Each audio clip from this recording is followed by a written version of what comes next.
Pernahkah kau membayangkan apa yang terjadi ketika hitungan mundur sebuah hidup bertemu dengan uluran tangan tak terduga yang justru menjadi penyelamat? Di tengah bayang-bayang vonis mematikan, hidup Nyonya Annelies, seorang wanita bangsawan di Utrecht, Belanda, seolah tinggal menghitung hari. Namun, takdir mempertemukannya dengan Raka, seorang pemuda sederhana dari Yogyakarta, pengemudi pribadinya. Raka datang bukan hanya menawarkan tumpangan di mobil mewah, melainkan membawa perhatian, ketulusan, dan sebuah cinta yang tak pernah disangka, yang pada akhirnya menjadi penawar paling ampuh. Perhatian dan cinta tulus itu, bagai ramuan paling mujarab, perlahan menembus benteng keputusasaan Nyonya Annelies. Hingga akhirnya, ia mampu melawan badai penyakit yang menggerogotinya. Di tengah hiruk-pikuk kota pelajar, Yogyakarta, di antara hamparan budaya dan senyum ramah yang menyejukkan mata, hiduplah seorang pemuda bernama Raka. Usianya baru menginjak pertengahan 20-an, namun semangatnya untuk meraih mimpi setinggi langit tak pernah padam. Raka adalah sosok pekerja keras, dengan senyum tulus yang selalu terukir di wajahnya, sekalipun peluh membasahi kening. Keahliannya mengemudi sudah tak diragukan lagi. Roda 4 seolah menjadi perpanjangan tangannya, lincah meliuk di antara padatnya jalanan Malioboro yang khas. Namun hatinya merindukan tantangan yang lebih besar, sebuah panggung yang lebih luas untuk membuktikan kemampuannya sekaligus mengubah nasib keluarganya. Eropa, khususnya Belanda, negeri kincir angin dengan kanal-kanal cantiknya, menjadi impian yang kerap ia bisikan dalam doa. Setiap malam, setelah seharian berjibaku dengan kemacetan, Raka tak lelah menjelajahi internet. Matanya awas mencari celah, sebuah kesempatan emas yang mungkin terselip di antara ribuan informasi pekerjaan. Hingga suatu senja, saat rintik hujan mulai membasahi kota, sebuah iklan lowongan pekerjaan menarik perhatiannya. Dicari, pengemudi pribadi untuk keluarga bangsawan di Utrecht, Belanda. Kriteria: pengalaman mengemudi minimal 5 tahun, mampu berbahasa Inggris dasar, jujur, dan bertanggung jawab. Jantung Raka berdebar kencang. Inikah jawaban atas doa-doanya? Tanpa ragu, ia segera menyiapkan segala persyaratan. Curriculum vitae, surat lamaran, bahkan video singkat yang menunjukkan keterampilannya bermanuver di jalanan ia persiapkan dengan saksama. Prosesnya tak mudah. Ada serangkaian wawancara daring yang membuatnya gugup setengah mati. Namun ia lalui dengan keyakinan penuh dan tekad membaja. Minggu-minggu berlalu dalam penantian yang mendebarkan. Setiap dering telepon atau notifikasi email membuat jantungnya serasa melonjak. Hingga suatu pagi, sebuah email dengan subjek penawaran posisi muncul di kotak masuknya. Tangannya gemetar saat membukanya. Dengan gembira kami sampaikan bahwa Anda, Raka Wiratama, diterima untuk posisi pengemudi pribadi Nyonya Annelies van der Hoek di Utrecht. Raka terdiam sesaat, lalu tanpa sadar ia melompat kegirangan. Air mata haru membasahi pipinya. Ia sujud syukur, mengucapkan terima kasih tak terhingga. Mimpi itu kini bukan lagi angan-angan, tapi sebuah kenyataan yang siap ia jemput. Kabar gembira ini ia sampaikan kepada beberapa kerabat dekat yang selama ini mendukungnya. Ada rasa bangga, haru, sekaligus sedikit cemas membayangkan kehidupan baru di negeri orang yang jauh. Dengan bekal tabungan seadanya dan semangat yang membara, Raka mengurus segala keperluannya. Visa, tiket pesawat, dan sedikit oleh-oleh khas Indonesia ia siapkan. Hari keberangkatan pun tiba. Di Bandara Internasional Adi Sucipto, ia memeluk erat kerabatnya, berjanji akan selalu memberi kabar dan tidak akan melupakan tanah kelahirannya. Pesawat akhirnya lepas landas, membawa Raka terbang tinggi, melintasi benua, menuju harapan baru. Belasan jam kemudian, roda pesawat menyentuh landasan Bandara Schiphol, Amsterdam. Udara sejuk Eropa yang berbeda langsung menyergapnya. Raka menarik napas dalam-dalam, berusaha menyerap setiap detail dari pengalaman pertamanya ini. Seseorang dengan papan nama, Raka Wiratama, sudah menunggunya. Setelah perkenalan singkat, ia diantar menuju sebuah kediaman megah di kawasan elit Utrecht. Rumah itu bergaya klasik Eropa, dengan taman yang tertata rapi namun terasa sunyi. Di depan pintu utama yang tinggi, seorang wanita parubaya, dengan rambut pirang sebahu yang tertata elegan, dan mata biru yang teduh, menyambutnya. Itulah Nyonya Annelies van der Hoek. Usianya mungkin sekitar akhir 40-an. Wajahnya cantik meski tersirat gurat kesepian yang mendalam. Ia masih lajang, belum pernah menikah. Kedua orang tuanya telah tiada, mewariskan rumah besar itu padanya, yang kini ia tinggali seorang diri. Selamat datang di Utrecht, Raka. Saya Annelies. Sapanya dengan suara lembut dan senyum tipis yang ramah. Terima kasih, Nyonya Annelies. Senang akhirnya bisa bertemu, jawab Raka, sedikit membungkukkan badan, berusaha menunjukkan kesopanannya. Kesan pertama Raka terhadap Nyonya Annelies adalah wanita yang baik hati namun pendiam dan tampak menyimpan banyak beban.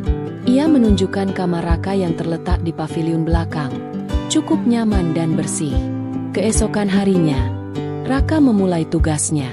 Mobil mewah berwarna hitam metalik menjadi tanggung jawabnya. Dengan sigap dan profesional, Raka menjalankan setiap instruksi, mengantar Nyonya Annelies ke butik langganannya, ke pertemuan bisnis, atau sekadar berkeliling menikmati suasana kota yang indah. Raka selalu memastikan mobil dalam kondisi prima, bersih luar dalam, dan perjalanannya selalu aman dan nyaman. Nyonya Annelies, meskipun tak banyak bicara, tampak mengapresiasi kinerja Raka. Ia melihat kesungguhan, ketepatan waktu, dan kejujuran dalam diri pemuda asal Yogyakarta itu. Kadang, dalam perjalanan, Annelies akan bertanya sedikit tentang Indonesia, tentang Yogyakarta. Raka akan menjawab dengan antusias, menceritakan keindahan alam, kekayaan budaya, dan keramahan orang-orang di kampung halamannya, tentu dengan bahasa Inggrisnya yang terbata-bata, namun cukup dimengerti. Perlahan, meski masih ada jarak antara majikan dan pegawai, sebuah benih saling menghargai mulai tumbuh di antara mereka. Raka merasa bersyukur, impiannya bekerja di luar negeri telah tercapai, dan ia mendapatkan majikan yang baik. Kehidupan di Belanda terasa menjanjikan, meski ia tak tahu, badai besar tengah menanti di depan sana, siap menguji segalanya. Pagi hari ia menyiapkan mobil, memastikan kebersihannya mengkilap, dan mesinnya halus tanpa celah. Lalu, ia akan menunggu instruksi Nyonya Annelies. Terkadang mereka akan menyusuri jalanan Utrecht yang ramai, menuju galeri seni atau pertemuan dengan kolega Nyonya Annelies yang juga berbisnis barang antik, warisan dari mendiang ayahnya. Seiring waktu berjalan, Raka mulai menangkap sesuatu yang berbeda pada Nyonya Annelies. Ada kalanya, saat mereka dalam perjalanan, ia melihat majikannya itu tanpa sadar memijat lembut perut bagian bawahnya, atau dahinya sedikit berkerut menahan sesuatu yang tak terucap. Awalnya, Raka mengira itu hanya kelelahan biasa atau masuk angin karena cuaca Belanda yang seringkali tak menentu. Nyonya Annelies pun tak pernah mengeluh secara langsung. Ia selalu berusaha tampil tegar dan menjaga sikap profesionalnya. Raka, dengan kepekaan khasnya, memperhatikan hal-hal kecil ini, namun ia sadar akan posisinya. Ia hanya seorang pengemudi, dan ia tidak ingin dianggap lancang atau terlalu ikut campur urusan pribadi majikannya. Keluhan yang awalnya samar itu kian hari kian nyata. Wajah Nyonya Annelies, yang biasanya memancarkan ketenangan, kini sering terlihat lebih pucat.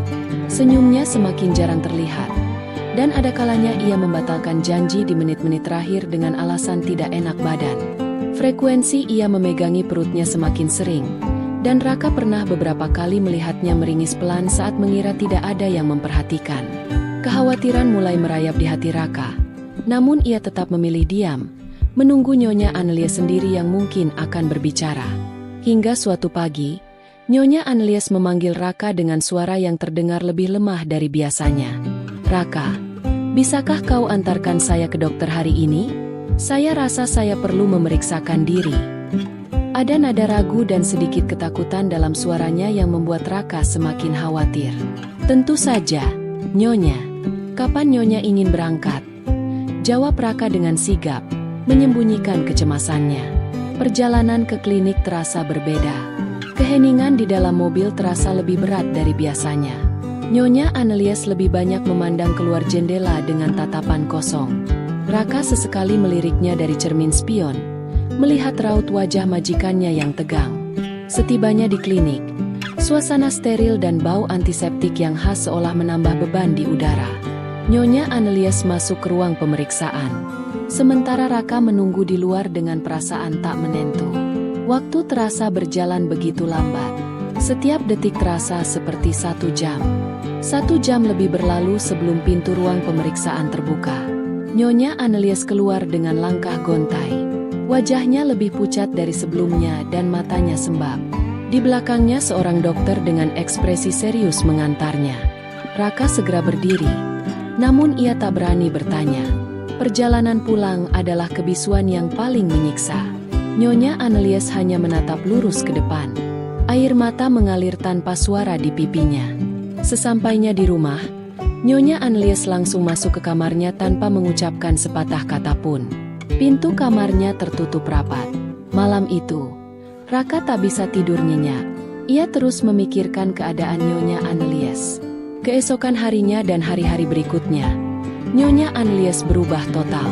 Ia menjadi bayangan dari dirinya yang dulu. Rumah besar itu terasa semakin sunyi dan dingin. Wajahnya selalu murung, tatapannya kosong, dan ia lebih banyak menghabiskan waktu di kamarnya, seolah menarik diri dari dunia.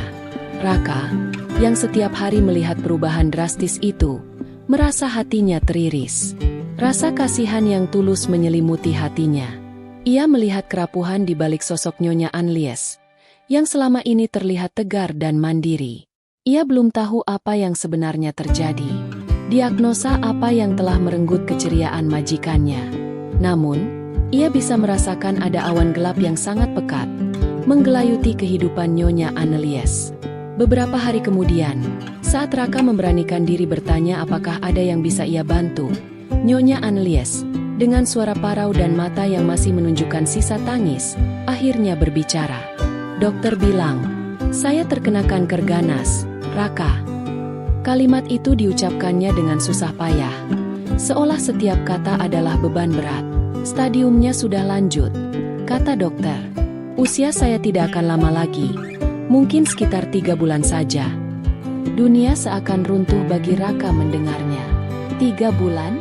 Majikannya yang baik hati, yang telah memberinya kesempatan bekerja di negeri impian, kini divonis dengan hukuman mati yang begitu cepat. Ia syok, tak tahu harus berkata apa. Yang bisa ia lihat hanyalah keputusasaan yang begitu mendalam di mata Nyonya Annelies. Semenjak pengakuan itu, wajah Nyonya Annelies semakin hari semakin terlihat murung. Cahaya di matanya seolah telah padam sepenuhnya. Ia seperti menunggu hari-harinya berakhir dalam kesendirian dan kesedihan. Raka merasa ada sesuatu yang harus ia lakukan. Ia tak bisa hanya diam melihat majikannya tenggelam dalam keputusasaan. Hatinya menjerit, ingin melakukan sesuatu, apapun, untuk meringankan beban Nyonya Annelies. Melihat Nyonya Annelies terpuruk dalam jurang keputusasaan, hati Raka menjerit.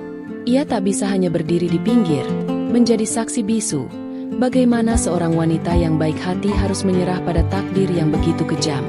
Dengan keberanian yang dikumpulkannya sekuat tenaga, Raka mendekati kamar Nyonya Annelies suatu pagi.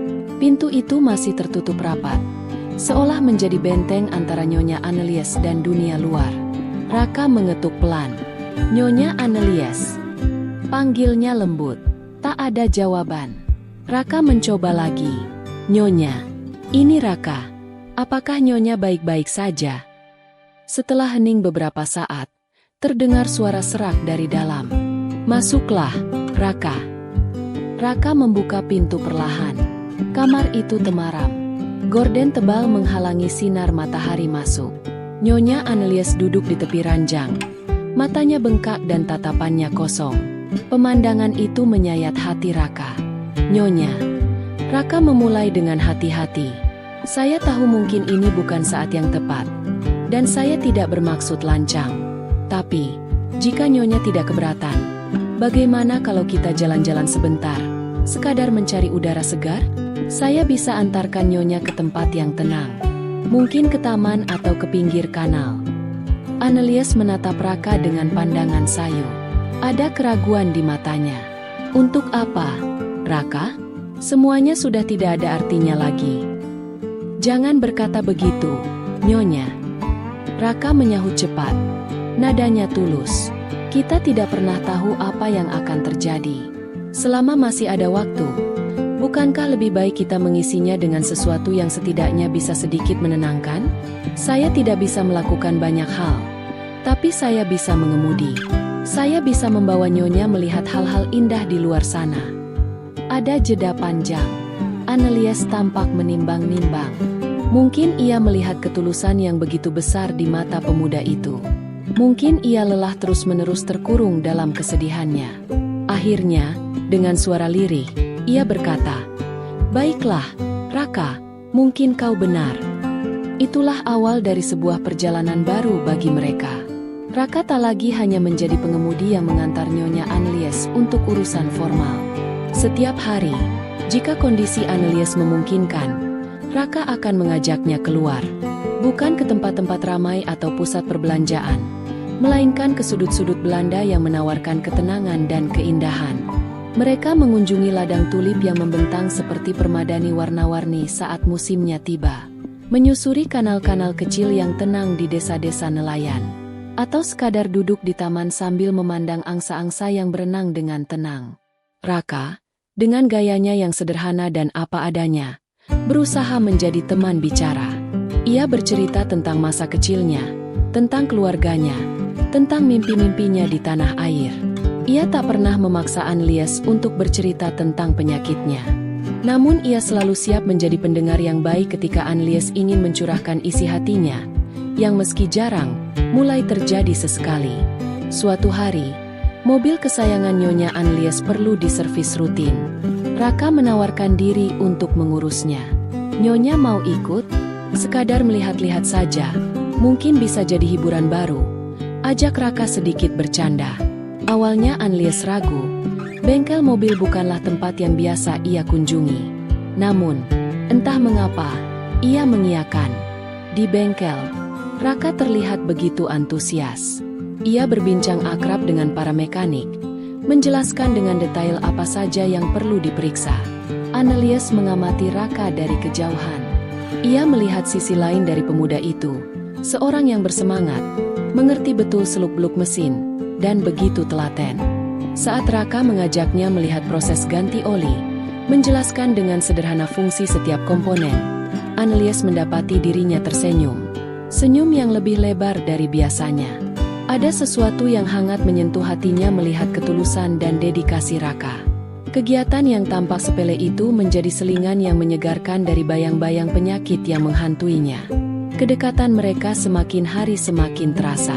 Annelies mulai merasa lebih nyaman di dekat Raka. Ia merasa aman, dihargai, dan yang terpenting, ia tidak merasa sendirian lagi menghadapi mimpi buruknya. Raka, di sisi lain, merasakan getaran yang berbeda. Rasa kasihan itu perlahan bertransformasi menjadi rasa sayang yang tulus. Sebuah keinginan untuk melindungi dan membahagiakan wanita yang sedang berjuang melawan takdir itu. Tatapan mata mereka kadang bertemu lebih lama. Ada perhatian-perhatian kecil yang tak terucap namun terasa. Menjelang akhir bulan kedua sejak vonis dokter, dalam salah satu perjalanan mereka menikmati matahari terbenam di tepi pantai, Annelies tiba-tiba berbicara dengan suara serak menahan emosi. "Raka," ia memulai. Matanya berkaca-kaca. "Mobil hitam itu adalah peninggalan terakhir dari orang tua saya. Sangat berharga bagi saya. Saya tidak punya siapa-siapa lagi." Ia menarik napas dalam. "Jika sesuatu terjadi pada saya ingin kamu yang merawat mobil itu. Anggaplah sebagai kenang-kenangan dari saya dan sebagai ucapan terima kasih atas semua kebaikanmu." Raka tertegun. Hatinya terasa sesak. Ia meraih tangan Annelies dengan lembut. "Nyonya, jangan bicara seperti itu. Nyonya pasti akan sembuh. Saya akan selalu mendoakan Nyonya. Dan ya, saya akan menjaga mobil itu seperti milik saya sendiri. Tapi saya lebih berharap Nyonya sendiri yang akan terus mengendarainya bersama saya." Momen itu menjadi titik balik yang lebih dalam. Kepercayaan dan perasaan yang selama ini terpendam akhirnya tak bisa lagi dibendung. Di bawah langit senja yang memerah dengan deburan ombak sebagai saksi, mereka mengakui perasaan masing-masing. Mereka menjadi sepasang kekasih. Annelies yang selama ini hidup dalam kesendirian dan kini dihantui bayang-bayang kematian merasakan kebahagiaan yang tak pernah ia rasakan sebelumnya. Cinta Raka yang tulus menjadi pelita yang menerangi hari-harinya yang kelam. Wajah Annelies kini memancarkan cahaya yang berbeda. Ada harapan, ada semangat, ada cinta yang membuatnya ingin berjuang lebih keras lagi. Senyumnya kini lebih sering terkembang, tulus dan menawan. Ia merasa hidup kembali. 3 bulan sejak vonis dokter itu terasa berlalu begitu cepat sekaligus begitu lambat.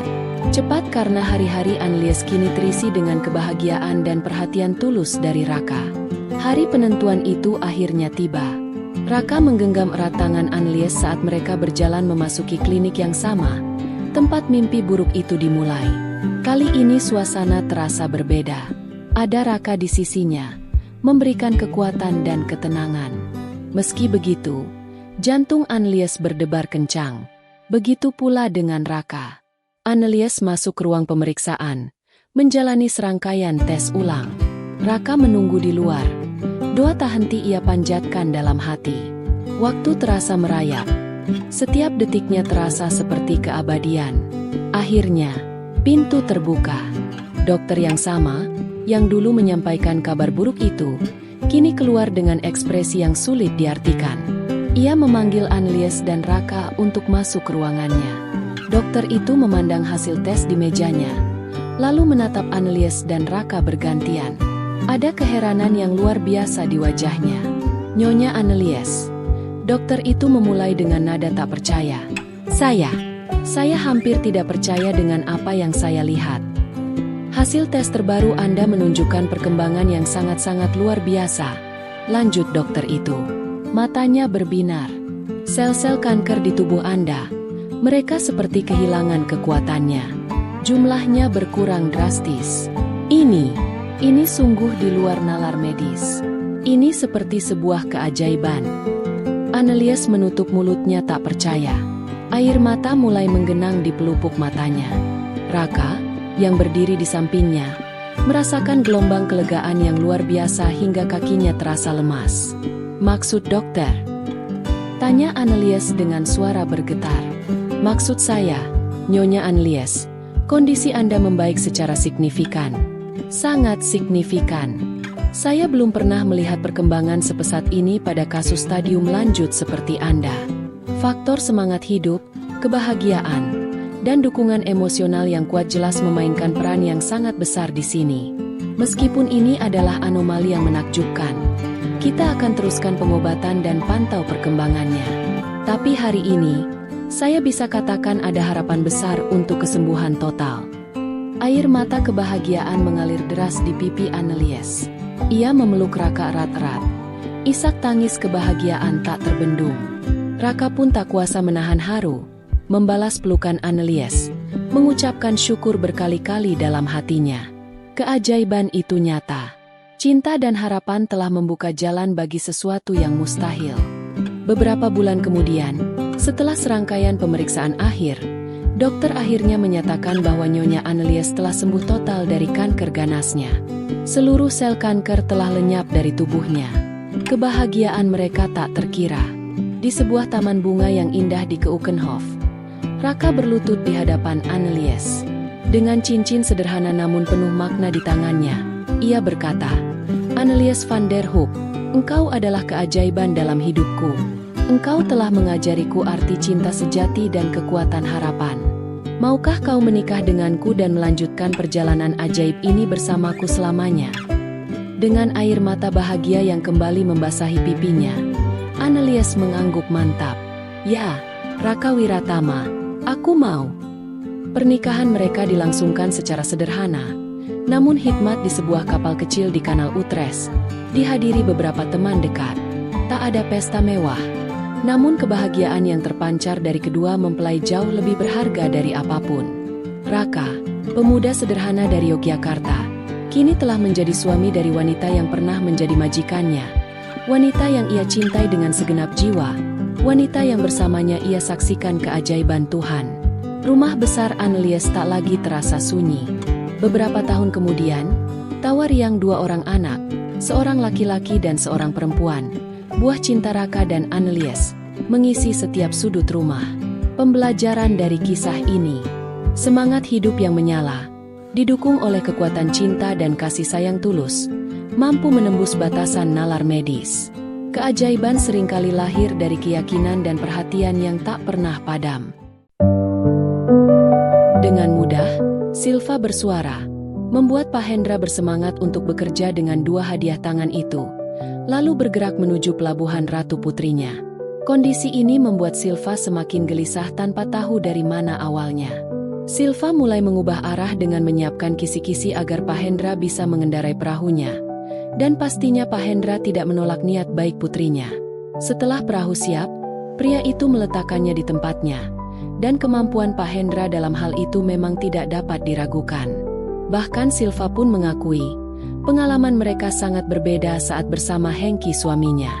Namun, Pak Hendra tidak memperhatikan panggilan Silva. Dia sangat fokus menyiapkan banjir bandang untuk putrinya. Tapi sebelum banjir bandang itu terjadi, mereka berdua terkejut saat mendengar suara bel rumah tiba-tiba. Mereka bertukar pandang bingung sejenak sebelum buru-buru membereskan keadaan di sekitar supaya tidak menjadi tanda tanya. Silva berlari ke dalam kamar, sementara Pak Hendra membuka pintu, dan ternyata itu adalah pengamen yang datang. "Saya Om," kata salah satu pengamen dari dua orang tersebut. "Ambil saja semua," jawab Pak Hendra sambil memberikan 2 lembar uang 2.000.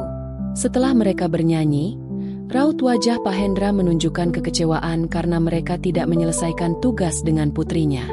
Pak Hendra kemudian cepat-cepat masuk ke kamarnya, dan tidak lama setelah itu ia terpaksa mandi lagi untuk meredakan keinginannya.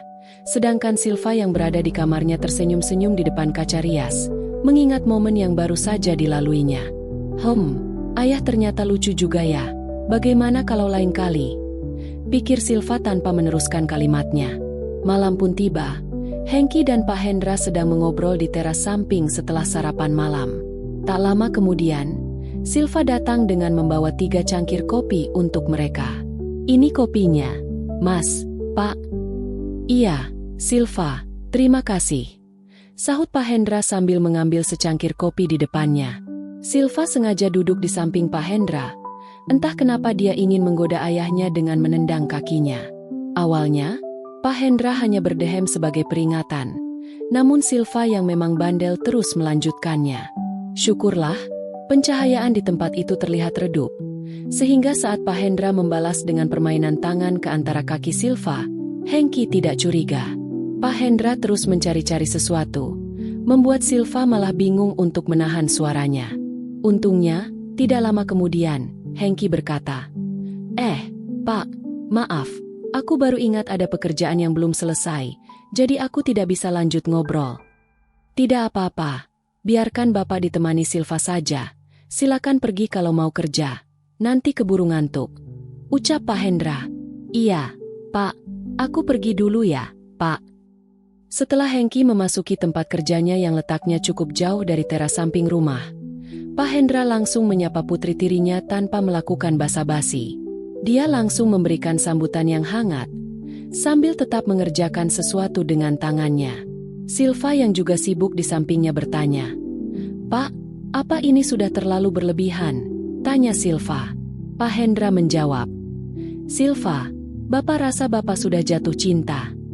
Silva tidak memberikan jawaban, tetapi pandangannya mengisyaratkan bahwa dia setuju dengan apa yang dikatakan Pak Hendra.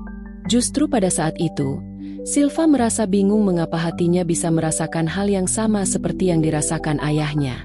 Apakah karena Hengki selama ini tidak memperhatikan, atau karena dia terlalu sibuk? Namun, Hengki bekerja untuknya. Tiba-tiba Silva menyadari bahwa selama ini dia telah mengambil langkah yang salah. "Mau pindah, Silva?" tanya Pak Hendra. Jangan, Pak. Maaf, Pak. Saya pamit dulu ya," balas Silva. Pak Hendra sekejap terkejut melihat perubahan sikap Silva yang tiba-tiba menjadi kurang bersahabat, dan merasakan adanya ketidaknyamanan setelah percakapan mereka. Dia tidak tahu harus berpikir apa lagi dan bingung dengan semua peristiwa yang terjadi. Hari-hari selanjutnya menjadi terasa monoton. Silva cenderung menghindar dan berbicara sedikit. Situasi ini berlangsung hampir 1 minggu. Pak Hendra berusaha memahami keadaan ini.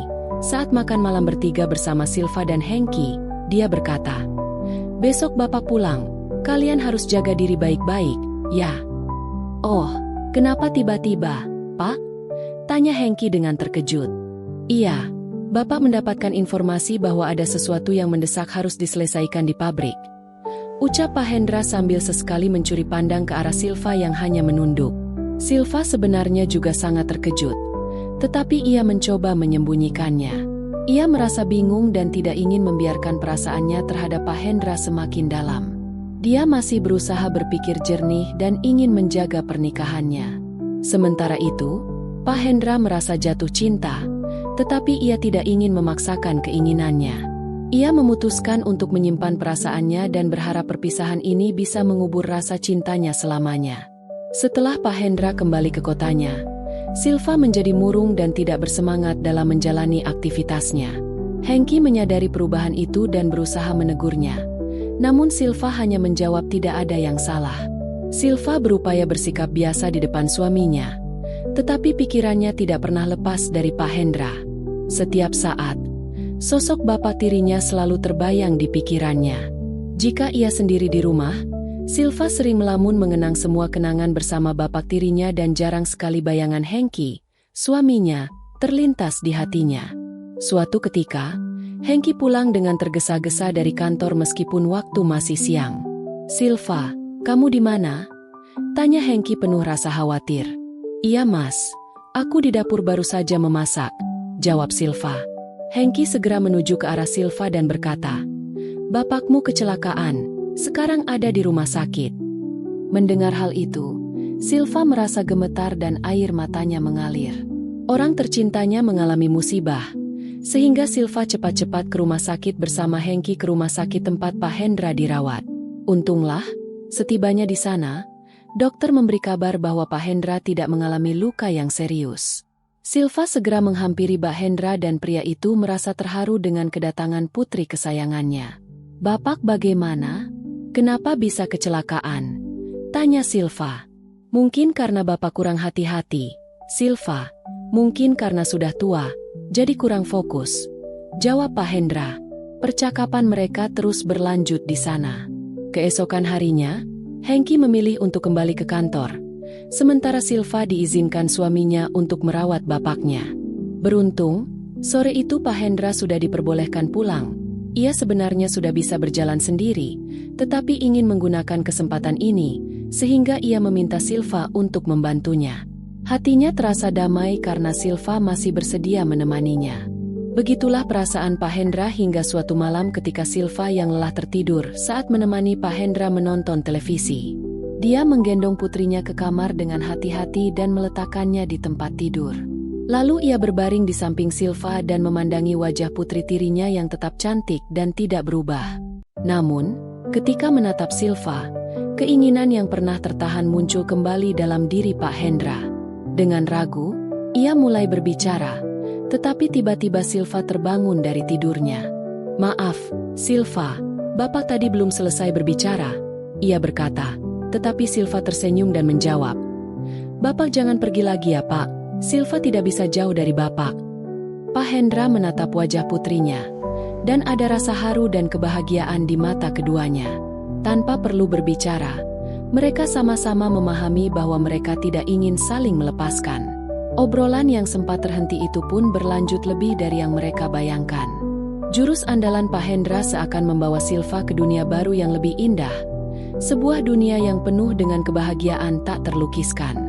Silva menerima setiap jurus Pak Hendra hingga membiarkan Pak Hendra meracik dengan handalnya. Silva menjadi hidangan pagi pertama untuk Pak Hendra setelah lama tidak bertemu. Suara Silva menandai awal dari perjalanan berharga mereka. "Tunggu sebentar Pak." "Kenapa?" tanya Pak Hendra. Tanpa memberikan jawaban, Silva melangkah untuk mengambil perahu layar yang ada di tempat parkir ayahnya. Perahu itu berwarna gelap dan berkilau seperti permata, membuat Silva sedikit merasa takut memikirkannya. Ia bisa membayangkan betapa menawannya perahu itu saat berlayar di pelabuhan. Tanpa ragu, ia pun menyalurkan semua perhatiannya, Sementara Pak Hendra menunggu dengan mata terpejam. Setelah semuanya siap, Silva memarkir perahu itu di pelabuhan ratunya, seolah meminta Pak Hendra untuk menyelesaikan urusannya. Dan benar seperti yang dipikirkan Silva, meskipun telah menikah dengan Hengki, ia merasa rapat paripurna itu tetap berbeda. Pak Hendra, meskipun sudah berusia tua, tetap berusaha keras dan berkomitmen untuk mengarungi perahu menuju tujuan mereka. Di tengah semua itu, Silva memberi semangat bagi bapaknya, berusaha menciptakan perubahan untuk kebaikan bersama. Ternyata usaha Pak Hendra tidak sia-sia, karena setelah banjir besar melanda, ia berhasil membawa kebaikan pertama kalinya ke pelabuhan yang ada. Bagaimana dengan Hengki? Tanya Pak Hendra, mulai mengajak bicara setelah rapat paripurna. Sebenarnya, Silva sering merasa kecewa. Saya ingin berbagi cerita, tapi tidak tahu pada siapa, ujarnya kepada bapaknya. Sekarang cerita terus terang saja. Bagaimana Silva? Dengan itu, Silva menceritakan aktivitasnya bersama Silva. Ia tersenyum. Setidaknya malam itu ia bisa saling berbagi kebahagiaan dan cerita dengan bapak tirinya. Selama seminggu tinggal di rumah Pak Hendra, Silva merasakan kasih sayang dari bapak tirinya. Mereka banyak menghabiskan waktu di rumah bersama. Hanya sesekali pergi jalan-jalan atau makan. Hingga pada minggu kedua, di hari pertama, Hengki datang menjemput Silva di rumah bapak tirinya. Meskipun demikian, pada malam terakhir Silva di rumah Pak Hendra, mereka tetap tidak melewatkan rapat paripurna sebagai kenangan. Ketika pagi tiba, Silva yang masih berada di rumah bapaknya enggan mengakhiri kebersamaan mereka. Kamu belum siap-siap, Silva? Sebentar lagi Hengki datang, kata bapaknya. Tunggu dulu, Pak, Silva masih malas. Ayolah, Silva, bapak tidak ingin ada masalah dengan suamimu, ujarnya. Akhirnya, Silva mengikuti nasihat bapaknya dan bersiap sebelum suaminya tiba. Pak Hendra sebenarnya merasa berat untuk melepaskan Silva, tetapi ia tidak bisa berbuat lain. Hari-hari pun berlalu seperti biasa, dan selama berjauhan dengan Pak Hendra, Silva sering video call dengan bapaknya. Dahulu, ia hanya menanyakan kabar, tetapi sekarang ia lebih banyak hal lain dengan bapak tirinya tersebut. Beberapa minggu setelah Silva berpisah dengan Pak Hendra, sebuah berita tak terduga datang pada mereka. Suatu pagi, Silva merasa mual dan tidak memiliki selera makan. Ia mulai curiga ada yang tidak beres dengan dirinya. Lalu ia menelepon bapak tirinya. Apakah kamu sudah cek, Silva? Kapan terakhir kali tamu bulanan datang? Tanya Pak Hendra. Belum, Pak. Tapi kamu rutinkan dengan Hengki? Iya, Pak. Biar tidak curiga. Kalau gitu, periksa saja dulu. Biar bapak kesana menjemput kamu, ujar Pak Hendra. Menjelang siang, mereka memutuskan untuk memeriksakan diri ke dokter. Penjelasan dari dokter menyatakan bahwa Silva positif ting-ting, dan Pak Hendra dengan tegas menyebutkan bahwa ia adalah pemiliknya. Kebahagiaan terpancar di wajah keduanya. Ketika Hengki tiba di rumah, Silva segera mengabarkan hal tersebut pada suaminya. Hengki sangat senang mendengarnya setelah lama menunggu kehadiran anggota baru. Tak lama lagi, ia akan menjadi ayah. Sejak saat itu, Hengki juga lebih memperhatikan semua yang dibutuhkan istrinya. Membuat Silva merasa sedikit tertekan oleh perlakuan suaminya. Mas, tidak perlu berlebihan. Aku baik-baik saja meskipun kamu khawatir aku kesusahan saat kamu bekerja. Bagaimana jika bapak saja yang pindah ke sini agar ada yang menemani aku? Saran Silva. Itu bisa jadi ide yang baik, Silva. Oke, nanti sepulang kerja aku akan singgah ke rumah bapak dan mengajak beliau ke rumah Silva, jawab Hengki. Silva bersukacita karena impiannya untuk selalu dekat dengan Pak Hendra akhirnya terwujud. Menjelang malam, saat Silva sedang menyiapkan makan malam, Hengki tiba dan membawa bapak tirinya. Aku mau mandi sebentar ya, kata Hengki sambil membawa perlengkapannya. Iya mas, setelah kamu mandi mari kita makan, jawab Silva. Hengki pun mengangguk, sementara Pak Hendra dan Silva saling tersenyum. Dan benar saja, setelah Hengki pergi, Pak Hendra langsung menyambut dan menyantap makanan putrinya dengan lahap. Silva juga ikut menikmati, Tetapi dia perlu mengingatkan agar semuanya berjalan lancar. "Tenang saja, Pak. Nanti aku yang mendatangi Bapak," kata Silva mengingatkan bapak tirinya. Pak Hendra mengangguk. Memang ada kebenaran dalam ucapan Silva. Ia tidak boleh bertindak sembarangan, apalagi karena Hengki saat ini berada di rumah. Kehadiran Pak Hendra di rumah Silva membuat keduanya lebih leluasa dalam berbuat baik satu sama lain, terutama saat Hengki sedang bekerja. Mereka tidak hanya berada di satu ruangan, tetapi juga memanfaatkan setiap sudut rumah untuk mewujudkan impian bersama. Namun, ketika Silva memasuki bulan ke-7 kehamilannya, musibah menghampiri keluarga mereka. Hal ini dimulai saat ada tetangga baru yang pindah ke rumah depan mereka, dan kabar yang beredar menyebutkan bahwa dia adalah seorang janda namanya Nisa. Suatu pagi, Silva seperti biasa mengantar Hengki menuju mobil untuk pergi kerja, dan secara kebetulan mereka bertemu dengan tetangga baru tersebut. Awalnya, tidak ada yang mencurigakan dalam perkenalan dengan Nisa, janda yang sebaya dengan Hengki. Namun, situasi mulai berubah ketika Nisa sering berinisiatif muncul saat Hengki berangkat dan pulang kerja, selalu menyapa suami Silva. Seiring waktu, keraguan mulai muncul dalam hati Silva, karena semakin hari sikap Nisa tampak semakin genit terhadap suaminya. Silva sudah mengeluhkan perilaku wanita itu kepada Hengki, tetapi suaminya justru terkesan membela tetangga mereka. "Cemburumu itu tidak beralasan, Silva," begitulah tanggapan Hengki. Konflik antara mereka semakin sering terjadi, hingga suatu ketika Silva semakin marah ketika Hengki setuju untuk mengantar Nisa ke suatu tempat dan kembali malam. Hengki bersikeras bahwa tidak ada hubungan spesial antara dirinya dan Nisa, namun karena kesal terus-menerus dituduh, Hengki malah menjadi lebih dekat dengan Nisa. Ia mulai jarang berada di rumah karena lebih sering menemani Nisa beraktivitas, dan lama-lama Hengki merasa tertarik pada Nisa. Silva pun tidak ragu melaporkan masalah ini kepada Pak Hendra. Meskipun mereka menyimpan rahasia besar, Pak Hendra ingin menghindari masalah dalam rumah tangga putrinya. Pak Hendra pun membahasnya dengan Hengki dan sempat menegurnya, tetapi hasilnya sama saja. Hengki tetap keras kepala. Segala upaya Silva untuk menjauhkan Hengki dari Nisa telah dilakukan, tapi suaminya tetap tidak memperhatikannya. Hingga akhirnya, Silva yang tidak tahan dengan sikap Hengki memilih untuk berpisah. Hengki pun setuju dengan keputusan Silva untuk bercerai, dan proses perceraian pun berjalan lancar. 2 bulan setelah itu, Hengki menikah dengan Nisa, sementara Silva memutuskan untuk pergi dari rumah lamanya dan tinggal bersama ayah tiri. Kehidupan mereka pun kembali berjalan harmonis. Meskipun Hengki bukan lagi suami Silva, ia tetap bertanggung jawab terhadap anak yang dikandung mantan istrinya itu. Bahkan, Hengki ikut menunggu saat Silva akan melahirkan.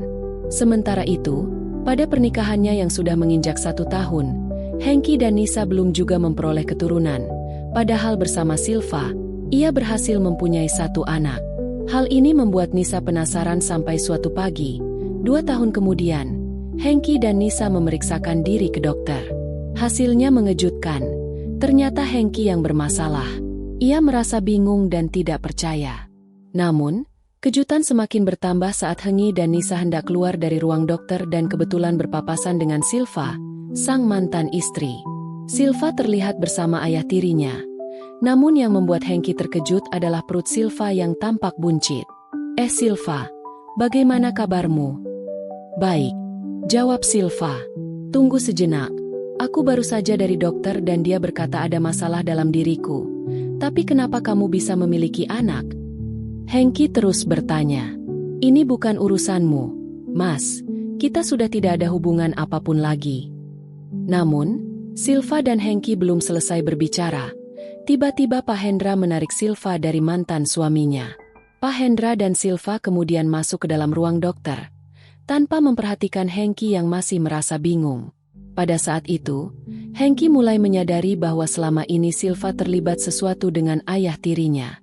Meskipun begitu, ia juga tidak bisa menyalahkan orang lain, karena dirinya pun telah melakukan kesalahan yang sama, meskipun Silva dulu yang mengkhianatinya.